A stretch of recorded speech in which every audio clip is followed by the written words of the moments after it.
So, Sherry, I want to welcome you to this interview series, and I'm so happy and I'm excited to have you on here to talk about what we are here to talk about today, which is, this topic of love addiction and, just being stuck in relationships where we don't feel like we're getting our needs met or we're being made wrong for our emotions. And there's a lot of confusion and walking on eggshells.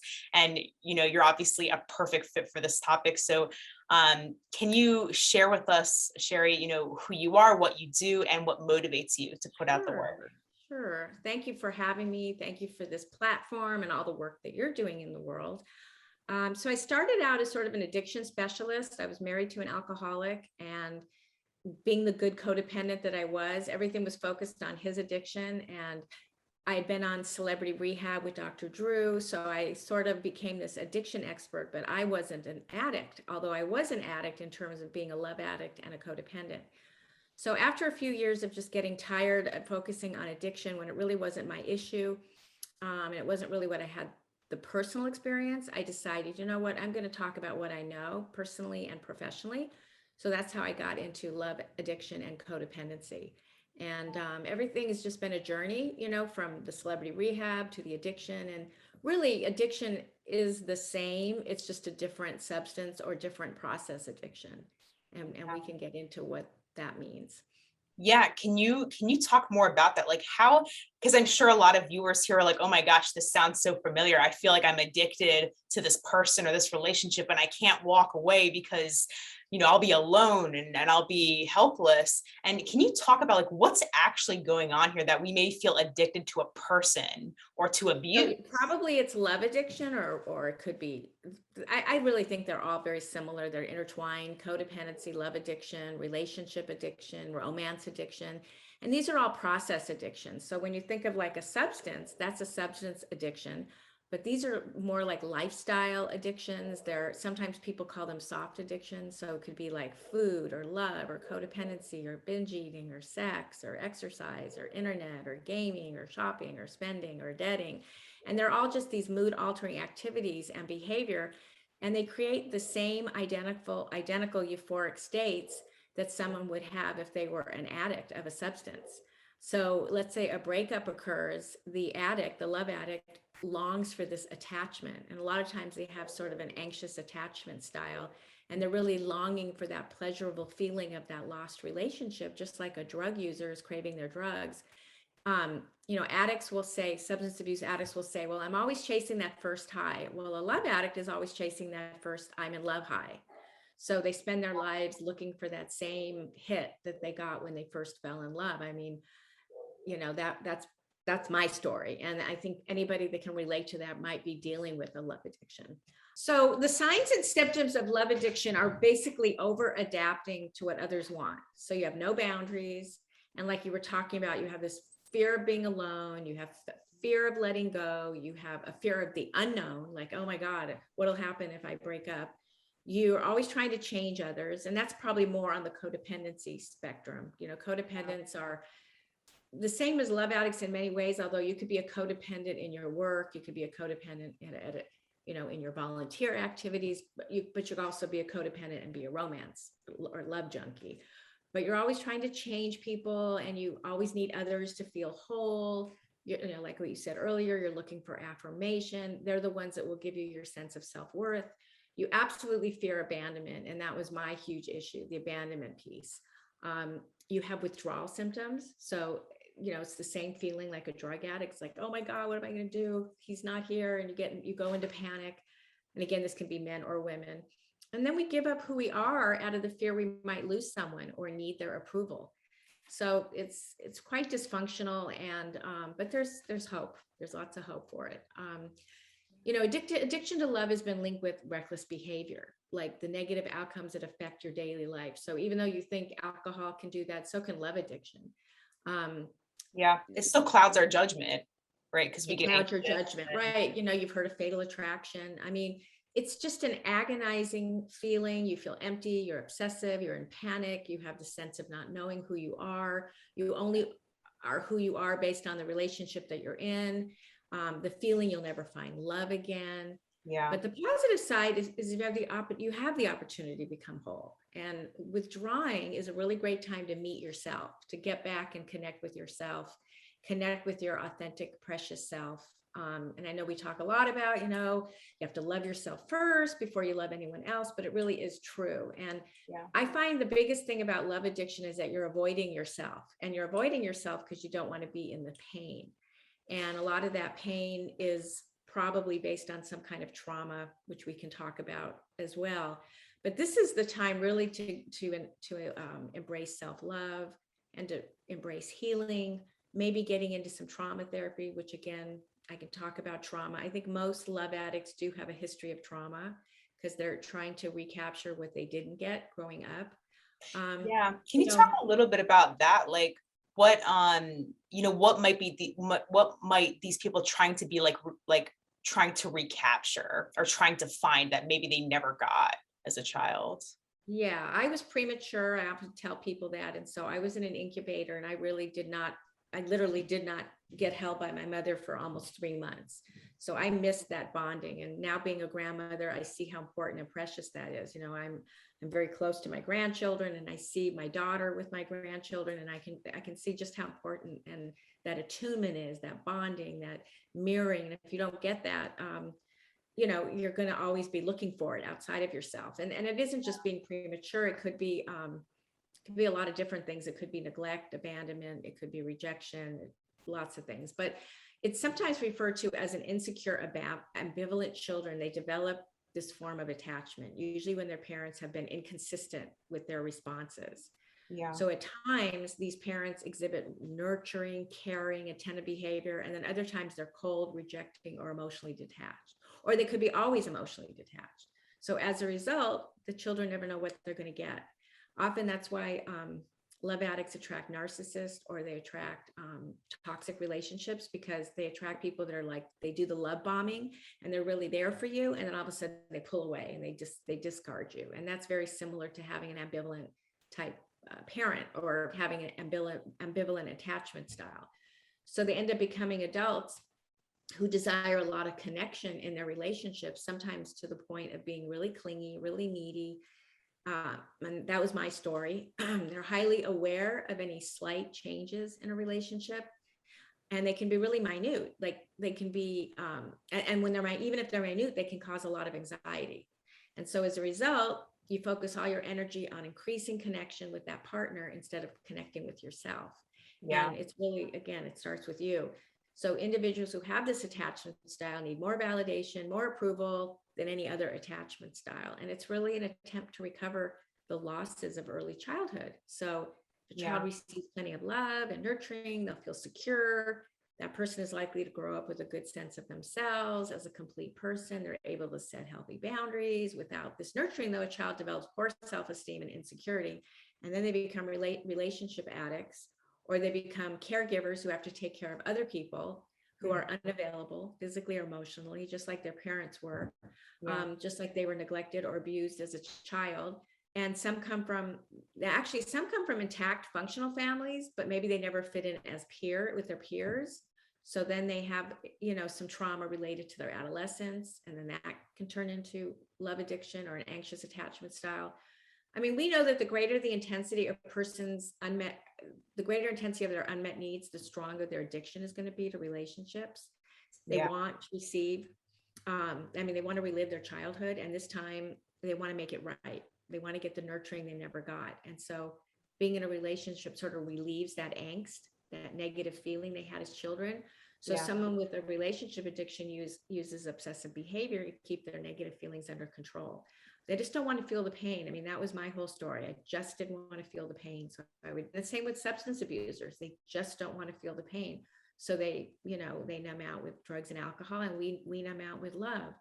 But the relationships of love addicts end up being dysfunctional. They're usually based more on discomfort than really on love. And, any relationship feels better to them than being single. And that's how they want to satisfy their developmental hunger for something, like to belong, to connect. And they're always looking outside themselves to fix their fear, pain, or discomfort. And can you, for those viewers watching, can you see why? I mean, it's obvious now after hearing all this from Sherry that why this just does not work in the long run, why this creates more misery than satisfaction, and if you feel like you're in this place, if you're one of these viewers who are like I'm miserable, but and my partner, in fact, Sherry, how do you know, and you talk about like this narcissism, and I feel like this word is thrown around, today, and this person's a narcissist, that person's a narcissist, but how do we know when we're truly in a relationship with a narcissist to the point where like, it's almost probably better to leave? Like, how do you know when it is time to leave or you're in a toxic relationship? Well, first I'll talk a little bit about why we become addicted to toxic relationships. So the reason is that we're attracting people that recreate our family story, our family type toxic story.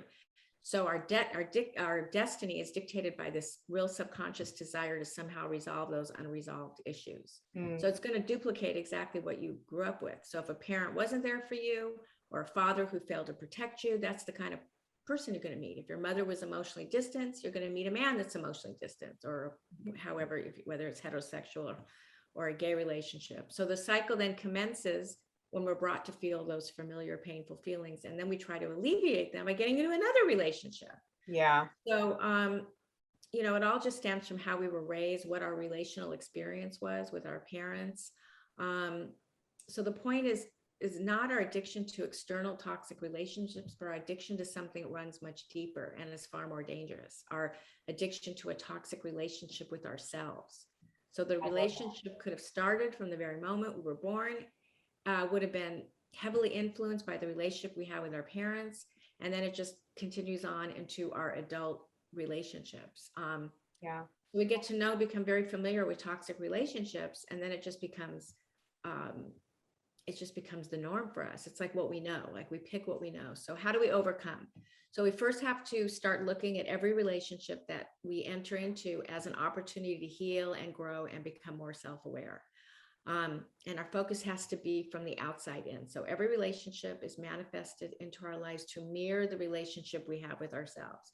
So if we're attracting toxic relationships or continue nurturing our addiction to them, it's because first and foremost, we have a toxic relationship with ourselves. We have to stop blaming everybody else. We have to first look at our relationship with ourselves. And then you have to investigate the roots of the addiction to your toxic self. So you have to look at, your family of origin. You got to look at your shadow side, and all these other healing things that we do. You have to be aware that healing an addictive toxic relationship with ourselves doesn't happen overnight. Like there's no quick fix.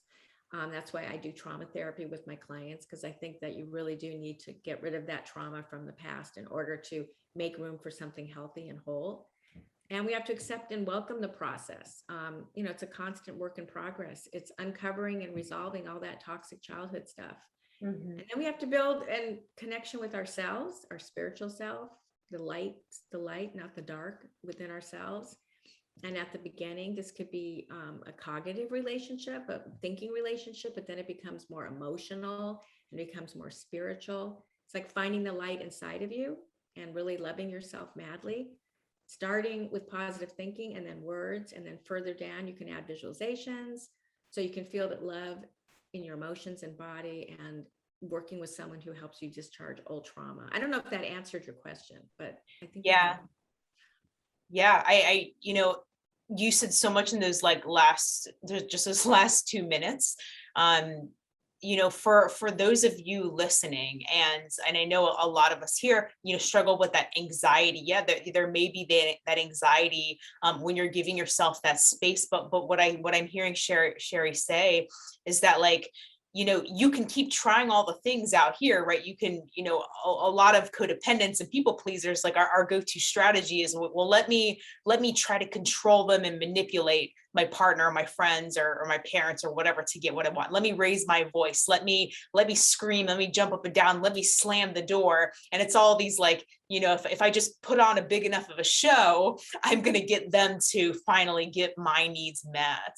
And can you see why this passive aggressiveness, this not speaking up, not making your needs met, like there's nobody can mind read here, but that work needs to start from the inside. Well, and you can't know what you want if you felt invisible growing up. Like if you have if you weren't paid attention to, if you were neglected, if you were abandoned, if you had addict parents, or maybe you came from a divorced family where your mother was too busy working, didn't have the time, you're not going to know what your needs are. And then you're not even going to know how to receive. So what's so interesting about the love, codependent, and narcissist abuse scenario is that the narcissist needs, it's called a narcissistic supply. They need this attention. And then you, the codependent love addict, are happy to do that in order to get your need of being in a relationship. So they're constantly connected to each other. And then eventually what happens is the narcissist might not be getting what it needs, or it gets tired of you, and then it discards you. And it's all this they both are really the same. They're both coming from a inner wound of abandonment. They're just manifesting different. The narcissist is the taker, and the codependent love addict is the giver. But you're really giving to get. You're not really giving because you want to give. You're giving because you want to be in a relationship, you want to be loved. The problem is with being with a narcissist is you're always wanting to go back to that initial phase of the love bombing where you're getting all that like goodies, all that attention, all that stuff. And that's why I say if somebody's coming off really strong and they're just like over the top love bombing you. I mean, I had that last year. A guy on the first date said, "Oh, you're the one. I'm going to marry you." Oh I'm like, no. red flag, red flag, red flag.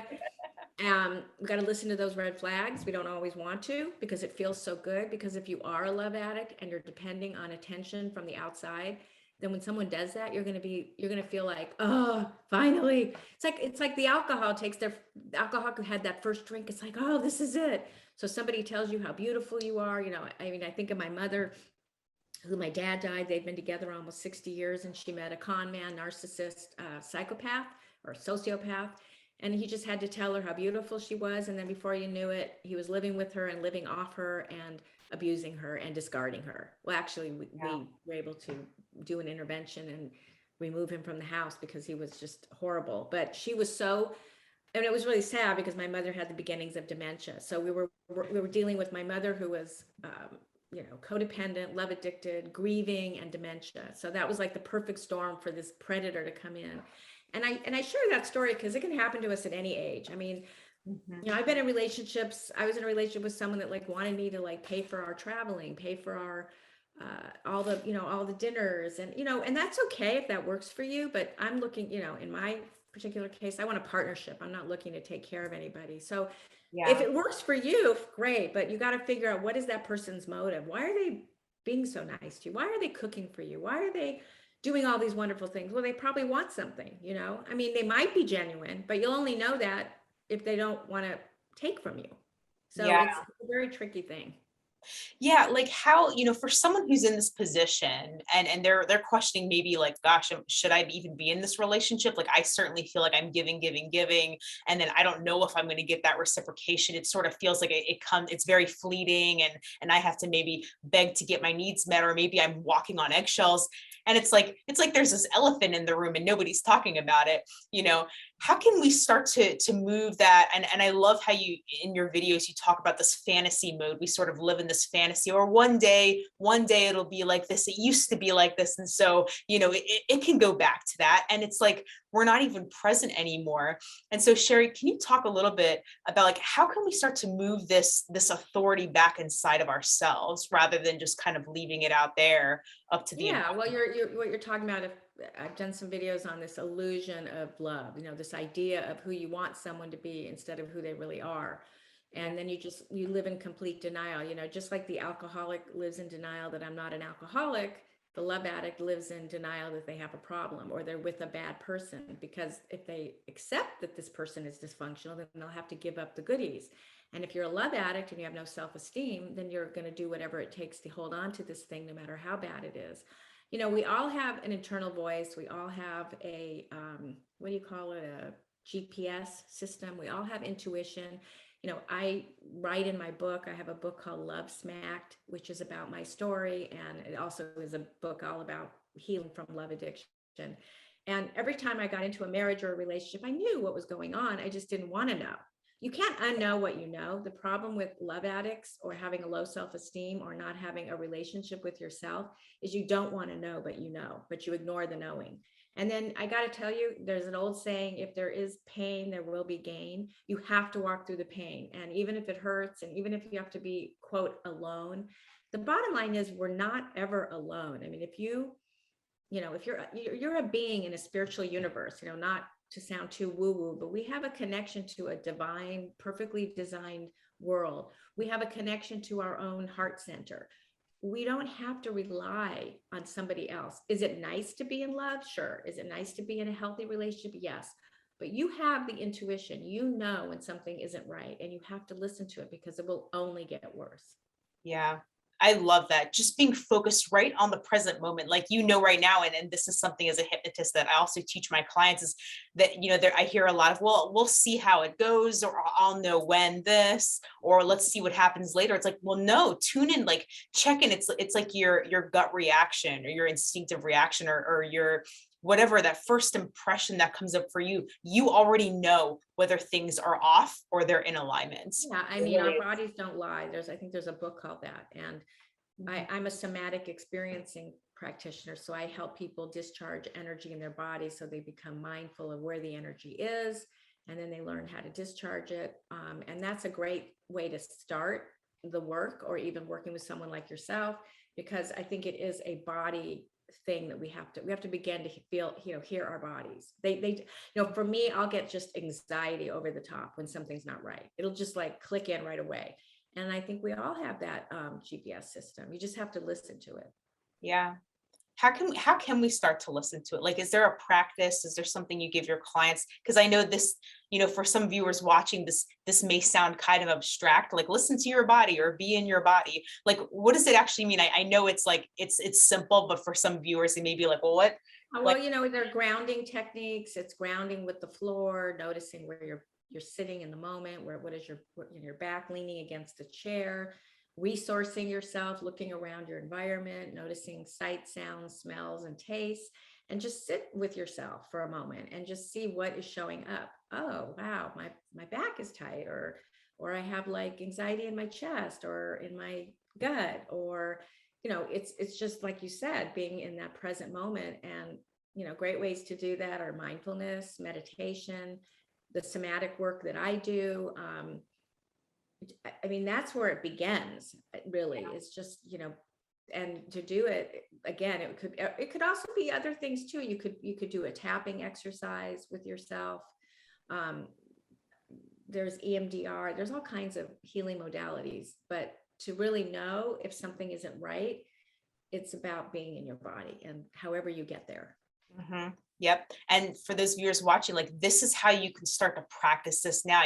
For a lot of us recovering people pleasers and codependents, we're so used to analyzing our environment. Like, what did that person, what's that face, that facial expression? What does that mean? I'm weird? Does that mean I'm like stupid, or there's something wrong with me? And we're just over analyzing our environment and just taking all these meanings away. And there's not enough time, if any, just being spent in your own body.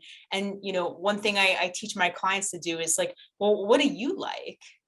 Well, what are your preferences? And you don't know if you've never had anybody really notice you, if you're invisible and nobody's really, that early bonding, that early connection, that early childhood. Like, I watch my granddaughter, she's just like the happiest kid because she's gotten all of her needs met.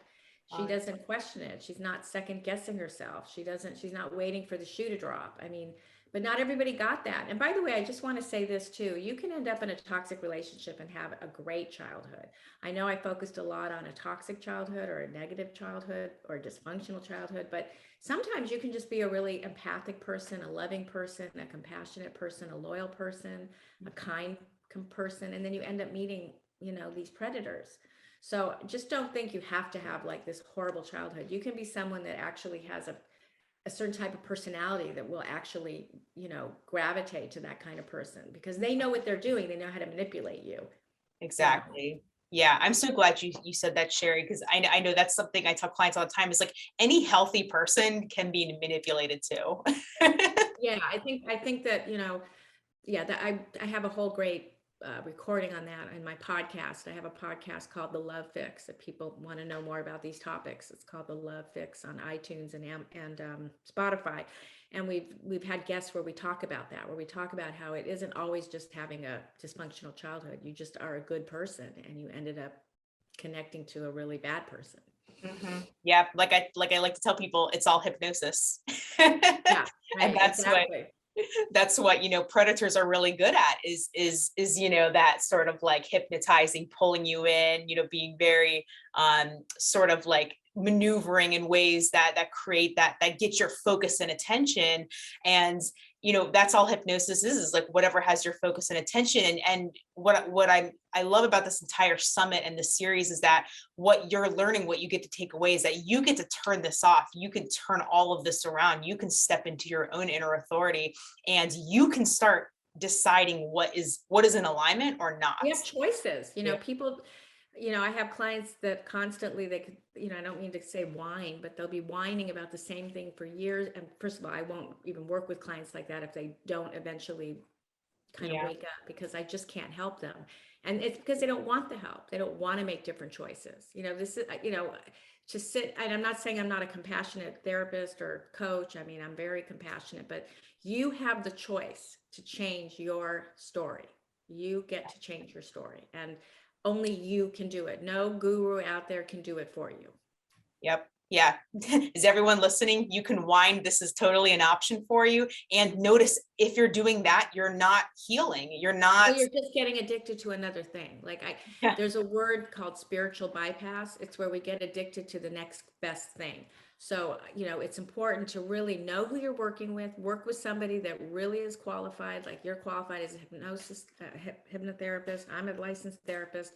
You don't want to just work with anybody, and you don't want to be sold a bunch of stuff. You want to work with people that know their stuff. Yeah. A lot of snake oil salespeople out there. Yeah, there's a lot of, I know, gaslighting going on that I've seen even in the hypnosis community, where I've talked to their hypnotists and trained, and I'm like, why am I confused? Like, oh, don't even get me started. I mean, I had a client I was working with, and she worked with the coach that, like, you had to call her every day to check in on your conversations with your dates. It's like, really? You mean you're going to like make your client dependent on you to have you tell them what to do? Now, that is not good coaching. That's not good therapy. Yeah. Yeah. So, Sherry, you're obviously qualified, and you obviously have so much knowledge about this. And you've said so many reframes that even my brain is going through and rewiring a bunch of stuff. And for those viewers who are wanting more, I know you have a free ebook. Like, this is free, everybody. For those of you watching, go get this, called Narcissist and Obsessive Love. Can you talk a little bit more about that? Yeah, it's just a book to understand what narcissism is, and how, love addicts are prone to attracting narcissists. A lot of what we talked about today. It also comes with a quiz, so you'll know if that's you. Are you a love addict? Are you attracting these type of people because you're a love addict? It's absolutely free. I then have a community called Wake Up Recovery, which is also a link below, I guess, my bio. And it's $27 a month, and it's just a treasure trove of information. It's one live coaching a month, tons of interviews that I've done with experts. It's got a 10-week course in there called Wake Up Recovery, which sort of combines law of attraction, mindfulness, positive psychology. It's really therapy in a membership or subscription for people that maybe can't afford the higher priced coaching. I think there's a place for everyone. There's coaching, there's therapy, and then there's these subscriptions that just give you a lot of information. My whole thing is you want to have positivity in your ears. So if you have a membership like this at your disposal, you can always put a great recording in and just kind of change your mindset. So that's going to be in your link. And you can always contact me if you want some trauma therapy, or my prices are, like we were talking about, I try to be really reasonable. I'm probably worth a lot more, but I like to make it, doable for people. I probably really am the real deal. I don't think I have to say it. I think you can tell by my interview, but I am the real deal. Yeah. I mean, it's clear for those of you watching, if this is resonating with you, like, I mean, what are you waiting for? Are you waiting for, like you said, the other shoe to drop? Are you waiting for that person to finally make you feel seen and heard? Well, obviously what we talked about here is it all starts with you. You got to start making this change. So click the link below, go get this free resource. If this is kind of abstract to you, and you don't know, and it's free. Also, you can Google my name, Sherry Gaba. I have a zillion blogs. I've been blogging for 10 years. I have a zillion. You could go to Wake Up Recovery. Even if you don't want to sign up, I have blogs there. I have basically, I'm everywhere. I'm not to confuse everyone, but I also have my book, Love Smacked, on Amazon. So I have many resources. Just Google me, you'll find me everywhere, and I'm accessible to you. Perfect. Well, go click the link below. This summit, I'm telling you, this is all gold. This is gold. Everything you just learned here today, you may not ever hear again. That's what's really important to remember about this. This is solid gold. This is emotional freedom. This is freedom for yourself and really being able to heal yourself. So go click the link below. Go get those free resources. Get that ebook. I know Sherry mentioned, well, she's got a YouTube channel. She's got the book on Amazon. Go get all the stuff. I'm telling you, this is solid gold. Like, this is just such transformation. Thank you so much for having me. Thank you so much, Sherry. And I'm so excited to hear more from you in the future. And go get all of these free goodies. Go get them. Thank you, Sherry, for being here today.